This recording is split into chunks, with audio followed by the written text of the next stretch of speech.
સ્વતંત્રતાને ઉજવવાનો દિવસ એટલે 8 માર્ચ સ્ત્રી તત્વને સન્માનવાનો દિવસ, બહેન દીકરીઓને એમના અસ્તિત્વનો અહેસાસ કરવાનો દિવસ.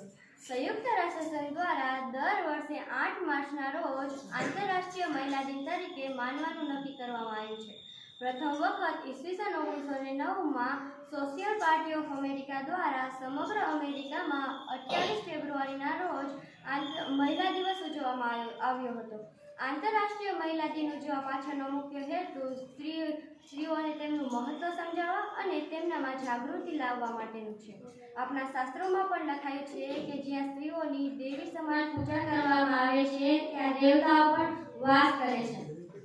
સ્ત્રી અને તેની મહત્તા વિશે ઘણું બધું લખાયું છે. આજની નારી સ્વતંત્ર છે. એક સમયે અબળા બનાતી નારી હવે સબળા બની છે. દરેક ક્ષેત્રે આગળ રહે છે.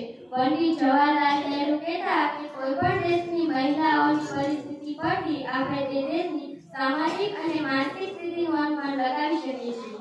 અર્વાચીન યુગમાં પણ સ્વામી વિવેકાનંદ, મહર્ષિ અરવિંદ, દયાનંદ સરસ્વતી આ ત્રણ વિચારકારોએ મહિલાઓના સશક્તિકરણ, શિક્ષણ અને વૈદિક સમયના આદર્શ સ્થિતિને પુનઃ પ્રસ્થાપિત કરવા માટે ભાર મૂક્યો છે.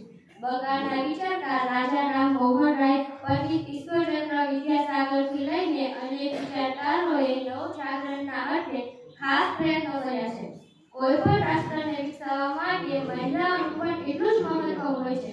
આજે સ્ત્રીઓ પ્લેન ચલાવે છે, બસ ચલાવે છે, કોર્પોરેટ કંપની ચલાવે છે, ફિલ્મો બનાવે છે અને સફળતાપૂર્વક ચલાવે છે. આજના આ બદલતા જમાનામાં સ્ત્રી એક સબળ તસવીર તરીકે ઊભી છે.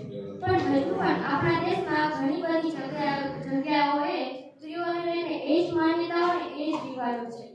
અર્વાચીન આધુનિક યુગના સમયે દેશ અને દુનિયા સર્વવ્યાપીમાં મહિલાઓનું મહત્વ સમજવું જરૂરી છે.